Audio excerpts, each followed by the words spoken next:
this Wednesday, July 4th, we will meet at our regular time at 6:30.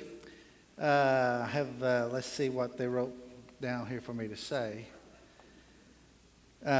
Wednesday night, we'll celebrate our freedom in our country as well as in Christ. Wear your red, white, and blue. And the church will be doing a service project Wednesday night before and after service. We'll be making a flag blanket for our current servicemen. And so be sure and sign your name on it, and let's give them some encouragement and appreciation. So Lindy and some others are heading that up, so you'll see signs and things to do about that Wednesday night. So come, we'll do a great time and pick of the week. We'll do some worship stuff and just enjoy being together. Everybody have a good weekend? Well, all three of you, I'm glad you had a good time. I'll tell you, I always love being with our brothers and sisters so much. It's always good just to be encouraged by one another and see people. And when Trent made the assignments about what we were preaching, he laid out this particular sermon series. And so you remember, right, he gave me the topic of anger. This is 7 deadly sins. He gave me the topic of anger on Father's Day. And then he wanted to close out the whole series with me doing a lesson on pride. And I'm like, okay, what are you trying to tell me here, Trent? And then he leaves town when I do it. So ask him about that when he gets back. I'll tell you, when we looked at these things out of the Proverbs, of course, there are 6 things God hates, 7 that are detestable, the wise man wrote. And the very first thing in that list, he says, are haughty eyes. And to think that you could tell something about somebody when you look in their eyes is pretty amazing. But a lot of times you can. And haughty eyes, what does that mean? That boastful, that looking down upon somebody, that gaze that says, you're not quite where I am. And boy, I could teach you a few things, right? Pride affects all of us. It doesn't just affect people outside the Lord that we're trying to convert and their pride gets in the way. As religious folks right here, we kind of run into a problem of it ourselves. And there are some things that pride keeps us from and things pride leads us to. And so one of the things I just wanted to get out front real quick is that one of the things that pride does is it affects our worship. And it keeps us from expressing great joy and having joy. And it leads us to judging other people and how they're expressing themselves sometimes. Have you ever gone into a church and you didn't really know much about that church culture and you sat behind somebody and all of a sudden they up and yelled amen and hallelujah and you didn't know what to do about that? Huh? Am I the only one that was ever that way, that was uncomfortable a little bit? Or maybe your church culture was different. Your church culture was all about hand clapping, raising your hands, and you went to a place that didn't do any of that, and you did it for a couple of times until you realized everybody was like, who are you and what are you doing here, All right? And I always love to see visitors that come in and sit around Kurt. We call him our Jesus man because he shouts out Jesus. All right, Kurt? Jesus, there you go. And they don't know it. They're sitting beside him. They don't know it. And I'm like, I'm not telling them. But somewhere today, they're going to get fired up, I love that. Well, just got a little video to show you about how sometimes some people express joy, and sometimes there are those who just feel real free to express joy. I think you'll get the message here. Let's hit the lights there and show this for just a moment. There's revival in the spreading like a wildfire in my heart. Sunday morning, hallelujah, and it's lasting all week long. Can you feel it? Can you feel it? It's the prayer gospel song. Oh, won't you choose it? You can roll it. There ain't nothing gonna steal my joy. I got an old church choir singing in my soul. I got a sweet salvation.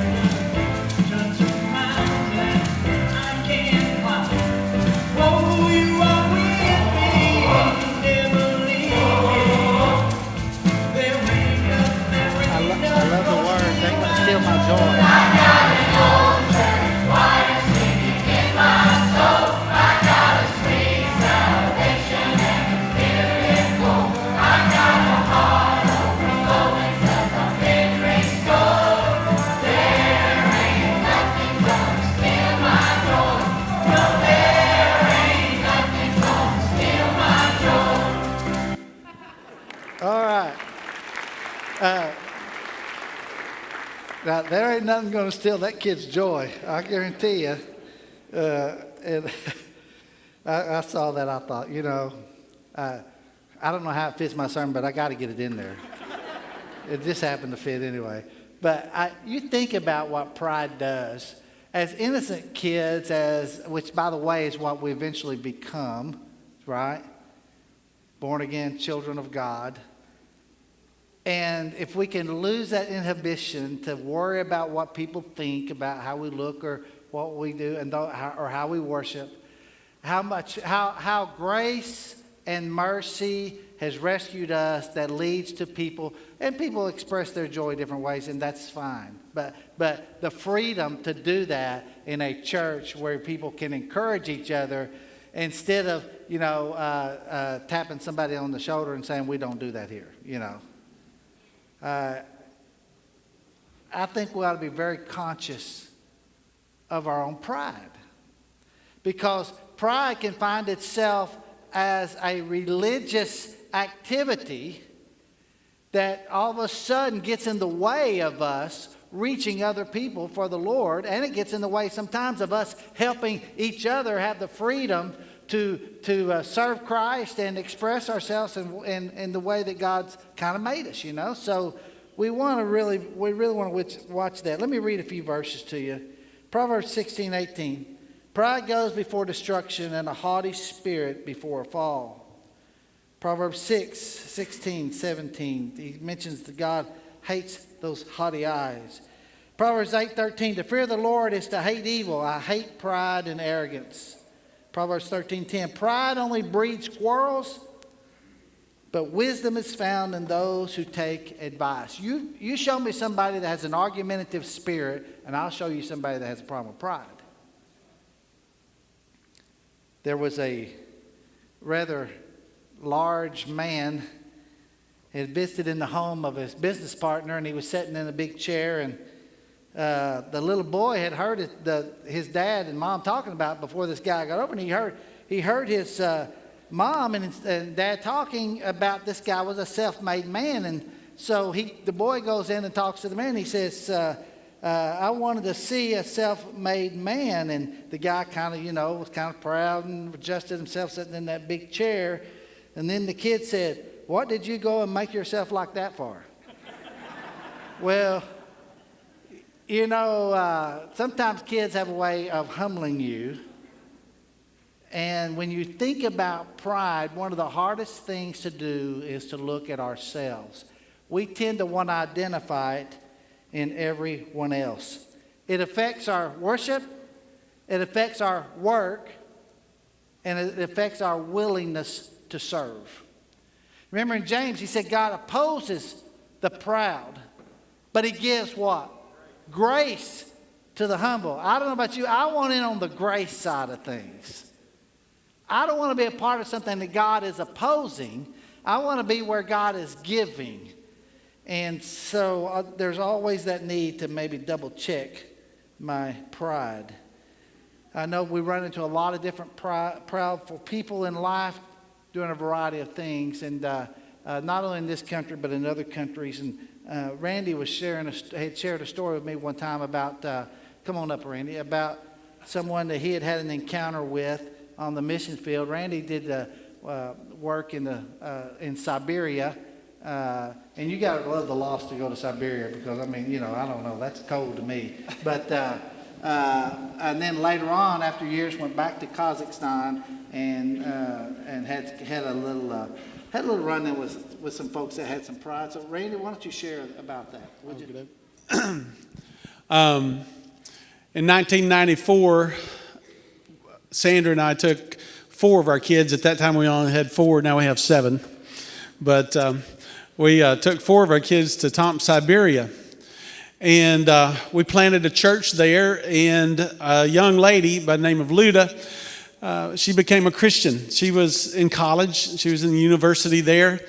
And I think, if I remember right, I think Amber was the one who shared the gospel with her to begin with. And so anyway, everything was going good until all of a sudden Luda came to the church, and she said, Randy, she said, my grandfather has come here from Almaty, Kazakhstan, and he's going to get you kicked out of the country. And if he can't get you kicked out, he's going to kill you. And I mean, most of the time you don't get death threats all the time, and so it kind of worried me a little bit. And so so he couldn't get me kicked out of the country because I was teaching, believe it or not, I was teaching English in Siberia, okay? And with a southern accent. And so, which I know that's the holy accent for everyone here. But anyway, so this guy comes and he went to the officials and he couldn't get me kicked out.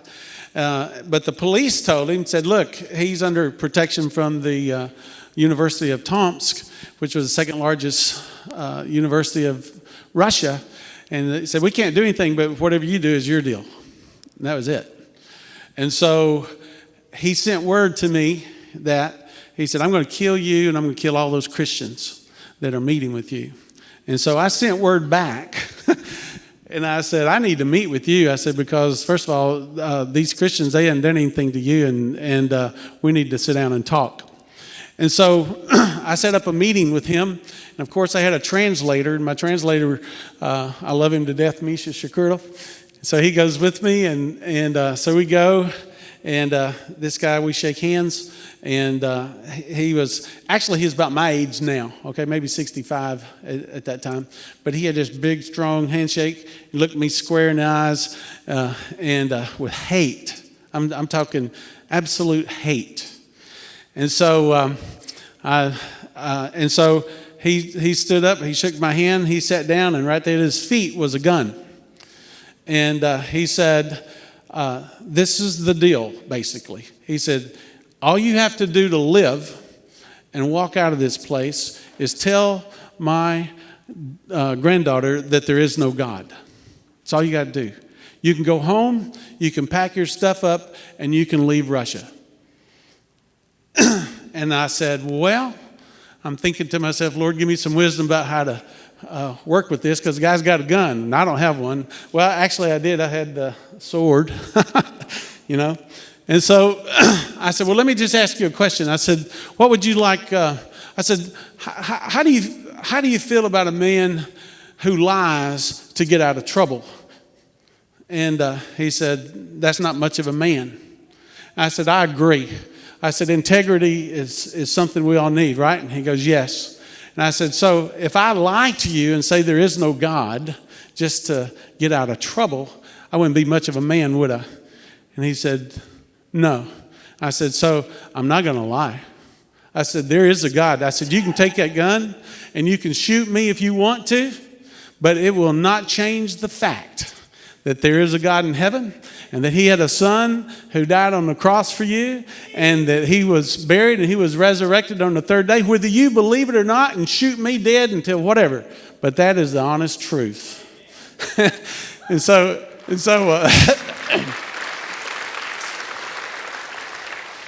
my translator, he was a little timid about translating all this, but he did it anyway.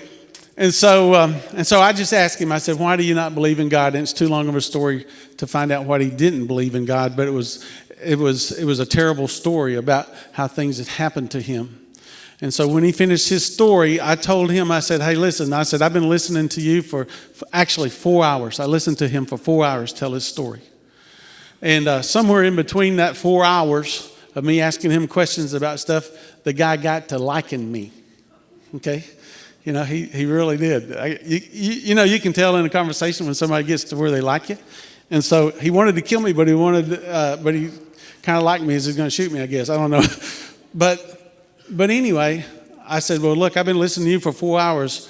I said, we've come to this time and this place, and I believe it's for a reason that you need to hear the good news of the gospel of God's grace. You need to hear the good news of Jesus. And before you shoot me, if you're going to shoot me, it's only right for you to listen. So I told him. And so I told him about God. And at the end of it, this is what he said. He said, so, what is your answer?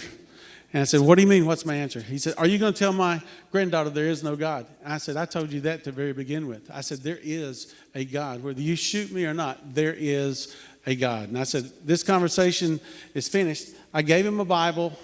I said, if you shoot me, if you'll take his Bible and read it, God will forgive you, and he'll lead you into a relationship with him. I said, but I'm done. It's midnight, and I'm going home. I said, if you shoot me, then I'm going to go home and be with the Lord. If not, I'm going to go home to my house, and I'm going to get in bed.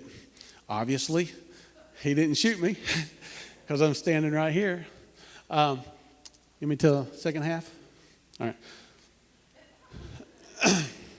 So the next day, this guy packs up his stuff and leaves town. He just left. I mean, he was so full of pride. He on things. I think he had to leave because he had told everybody he was going to kill an American, that he was going to get this thing fixed about that there is no God, and so he just left.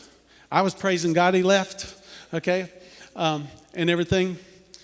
About 10 years later, we moved to Kazakhstan with my family, Sandra and I and our kids. We moved there and we planted another church. Luda, who was his granddaughter, moved from Tomsk, Siberia to Almaty, Kazakhstan to be with us, to be a teacher for my children, for Crystal and Austin and Carrie. And so she moved there to be a teacher. Her grandfather didn't know that, of course, and so he comes to visit her. And so Luda called me and said, Randy, my grandfather is coming to Almaty. And I said, is he coming to kill me again? And she goes, no, he doesn't even know I'm there. And so with you. And so I said, okay. And so he comes and he stays 2 or 3 days. He met Crystal and fell in love with Crystal. I mean, who couldn't fall in love with Crystal? He met Austin and fell in love with Austin. He met Carrie and fell in love with her. And so I went down to the apartment after about 3 days of being there. And I said, and Luda said, I want to introduce you to Randy. And so the last time I'd seen him was about 10 years ago. I had a big black beard, black hair. At that time, now, it was like now, it was white, no beard and stuff. And so he didn't recognize who I was. And so I started talking to him. And he said, yeah, I'm from Kazakhstan and I was in the World War. And I said, yeah, I know. And he goes, oh, because this guy was a national decorated hero from Kazakhstan, okay? I mean, the guy had killed all kinds of people, all right? That's the reason I was sort of afraid. And so he says, oh, so you've seen the monuments? I said, no. So you've read the papers? No. And he said, so how do you know about me? And I said, because I heard your story back in 1994 or 95 in Tomsk, Siberia, in Luda's apartment. And his eyes got big as saucers. And he stood up, okay? He stood up and he reached out his hand just like this, grabbed my hand, shook it like that, and he said, I wasn't going to kill you. I said, well, you had me fooled. I said, that was a big old gun, and you were pretty mad. He said, I wasn't going to kill you. And I said, well, I was afraid you wouldn't. Then this is what he said. I said, and then I asked him, I said, well, did you ever read the Bible I gave you? And he said, yes, I have. He said, I've read it through all the way, and a couple of times I've read through. And I said, well, are you a believer? And he said, I believe more than I do, but no, not completely. And then he said, but this is what I believe. He said, my granddaughter, she's the best granddaughter that I have. They had like 12 or 14 grandkids. And he said, she's the very best granddaughter I have. And she does this, she does that. And then he says, and I attribute it to your God. And then he said, and she has 2 brothers. And they both have become Christians. And they're the best 2 young men that I know. And I attribute it to your God. And so he humbled himself out. And I don't know if he ever became a true believer or not before he died. But I will tell you this. God opposes the proud, but he does give grace to the humble. And I do believe that he humbled himself.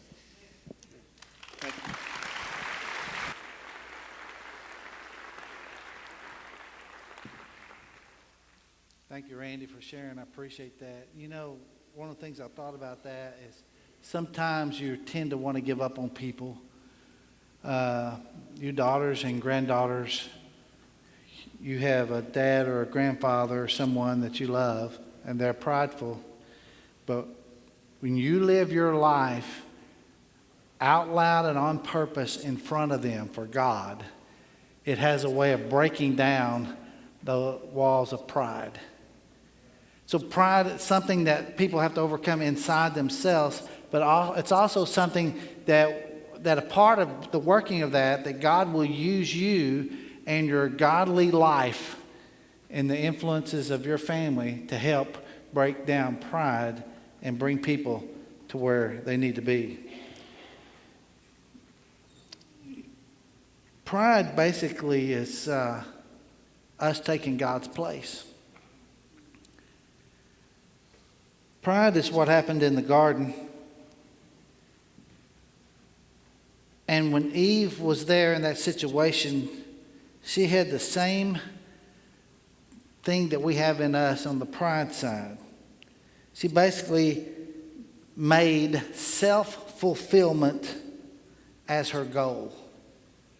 You remember the temptation, you can be like God, you can have this beautiful thing you're looking for, you can have knowledge, and so self-fulfillment became her goal in her sin. And that's what pride does to us. Pride is I'm taking care of myself, I'm fulfilling myself, I deserve to be happy. I can't tell you how many times I hear that statement. I deserve to have things. And that, matter of fact, that attitude is so prevalent in our culture at this time. Everybody owes me something, either from history or from my mistakes or from the mistakes of my parents, that I ought to have a better shot at this. And all of a sudden it's like I have a right to be fulfilled. And that's pride speaking. We don't have any right to be fulfilled. We're not here to fulfill ourselves. God made us as his people to fulfill his purpose in life. We're here to give God glory in everything we do. Pride takes the glory. Humility gives the glory to God. And you know what? You might as well quit trying to be God, because trying to be God will wear you out. And the attitude that somehow or another I can look at somebody else's life and I can decide what is best for them based on my superior knowledge or what, it's just an arrogance that so exists in our world today and keeps people from seeing what they need to see about God. Luke chapter 18, Jesus told a parable, and he said this, verse 10. 2 men went to the temple to pray, one a Pharisee, the other a tax collector. You got 2 men, you got 2 prayers, you got 2 different outcomes here. The Pharisee, standing by himself, prayed, God, I thank you that I am not like other men. By the way, before we get into those things, when it says he's standing by himself, actually in the Greek it says he took his stand. It's the idea of I went out and I took a stand where everybody can see me. I want to be at this place where everybody's looking. That's behind the word there. So he says, God, I thank you I'm not like other men, extortioners, unjust, adulterers, or even like this tax collector. He glanced over and saw that guy. I fast twice a week. And by the way, they normally did it on Tuesday and Thursday because that was the market day and everybody be in town to see them. Had an audience. I give tithes of all that I get. But the tax collector, standing afar off, would not even lift up his eyes to heaven, but he beat his breast, saying, God, be merciful to me, And in some versions it says a sinner. It literally says in the Greek, the sinner. It's got the definite article, the sinner. I'm the sinner. Be merciful to me, the sinner. I'll tell you, this man went down to his house justified rather than the other. For everyone who exalts himself will be humbled, but the one who humbles himself will be exalted. You see, haughty eyes are focused on their self. Haughty eyes are critical of others. Haughty eyes are blind to their own sin. Humble eyes have a whole different viewpoint. Humble eyes are seen, well, it's seen in the song we sing. Remember the old song?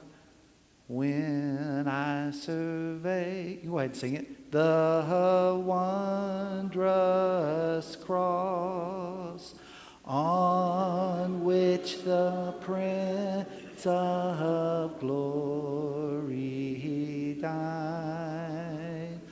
My riches gained I count but loss, and pour contempt on all my pride. See, the humble eyes, they survey the cross. The humble eyes are in the old spiritual song, were you there when they crucified the Lord? Were you there when they crucified my Lord? It causes me to, remember, tremble, tremble, tremble. See, humility looks at God and views the cross in a holy, uplifting way. They exalt God. They don't exalt themselves. Pride exalts yourself. Humility exalts God and takes a view at the cross. Pride takes a view of himself. And look, it's something we all deal with at one time or another. You might remember in the book of Matthew where he tells us to be careful how you give. Not in front of everybody like the Pharisees do and the hypocrites do. You don't give like that. Matter of fact, in that whole context there of Matthew 6, he lists three things. He says prayer, fasting, and giving. Those three things are the Pharisees always say, look at me, how I'm giving. Look at me, how I'm fasting. Look at me and how I'm praying. Pride says those kinds of things. Humility does it in the closet. Humility has been on bended knee. Humility is saying, how can I serve, not who can serve me. Look, every one of us battle it. None of us escape this thing of trying to overcome pride. But anything that God is opposed to, I really don't want to be a part of. Now, we're going to battle it. We live in a broken world, right? And we're broken. Oh, sin came into the world and it caused a lot of things. Look, every time you're out working in your yard and a thorn gets you, think of Satan. That's why sin entered the world. The weeds, the thistles, those things grew because sin entered the world. Brokenness entered the world. And we're a part of that. And it affects us. We're not guilty of past sins of other people. Ezekiel says, the son shall not bear the iniquity of the father, neither shall the father bear the iniquity of the son. We're not guilty because of our mom and dad's sin, but we're impacted by Adam's sin. And it put us in this broken world, which we all of a sudden now have to fight our own nature so often. And we can have a lot of sins and we can come to the Lord and get forgiveness and find grace. And those sins will go rebuked, even if we get involved in them afterwards. Someone commits sexual immorality or adultery or drunkenness, and all of a sudden that gets rebuked, and that gets noticed, and that gets let's get over that. But it seems like we can sit around with our pride, and it kind of goes under the radar of really getting challenged too much. So we're really going to have to challenge ourselves to make sure that when we're approaching people, that we have a heart that says, God did something for me, and he can do something for you too. Not the idea that, hey, look, I've got a bunch of truths you don't have, and if you'll just listen to me, I can line you out. You see, legalism and pride go hand in hand. Legalism and pride says this: my knowledge is better than yours. It's more adequate. So come on down to my place and I'll show you the better way to follow. That's what pride does. That's what legalism does. That's what the Pharisees did.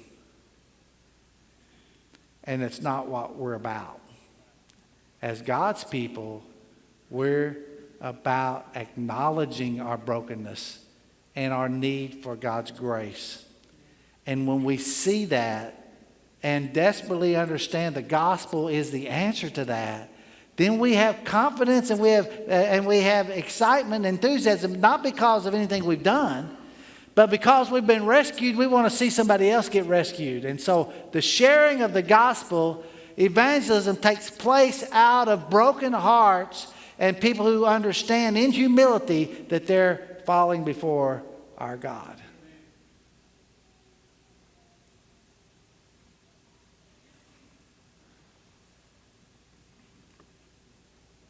Don't give up on people you consider prideful. You don't know what's going on in their life.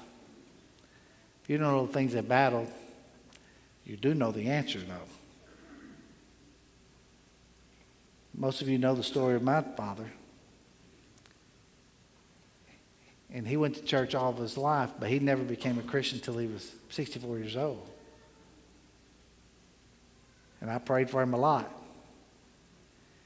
And it was a great honor all of a sudden when I got a phone call from a buddy of his that said, hey, Ray said he thought next time you come up he was going to be baptized. And I said, well, I'll be right up, you know.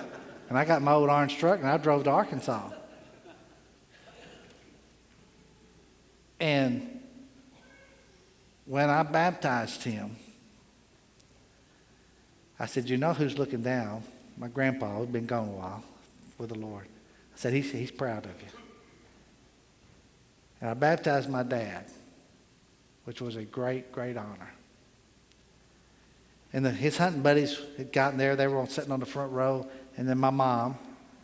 So he goes by and he shakes each one of their hands. And we don't have a lot of emotional expressions in my family. So he's going through, he's shaking hands. He comes to my mom, he shakes her hand too. You know?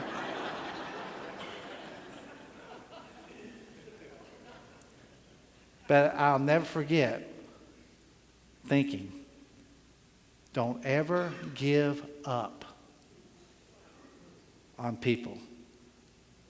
God's power is greater than their pride. He can prick their hearts. And you and I keep creating opportunities for that to happen. And that's how pride is overcome. Because when someone recognizes their sinfulness, then humility is the natural response. And like the tax collector, he has one prayer: mercy. Have mercy. And he's the one that went home being made right with God. And you know what? You get to go home that way too. If you've not named the name of Jesus, you can walk out of here because of your acceptance of the death, burial, and resurrection of Jesus. You walk out of here today just like he went home justified. You can go home made right with God. You can put Jesus on as your Lord. You can be baptized into Christ, and you can go home made right with God. I can't think of a better way to go home. And somehow or another, pride's gotten in your way of learning and growing, and it's because it does stunt spiritual growth. Then, just for our brothers and sisters, we can get by that too. You know what? We can just lay down our pride. That's what our invitation is all about anyway, right? It's us helping each other try to be more like Jesus than we were before. So don't let pride stand in your way. Follow Jesus with all your heart, soul, mind, and strength. God opposes the proud, but gives grace to the humble. Why don't you get in on some of that grace? Let's stand and let's sing a song.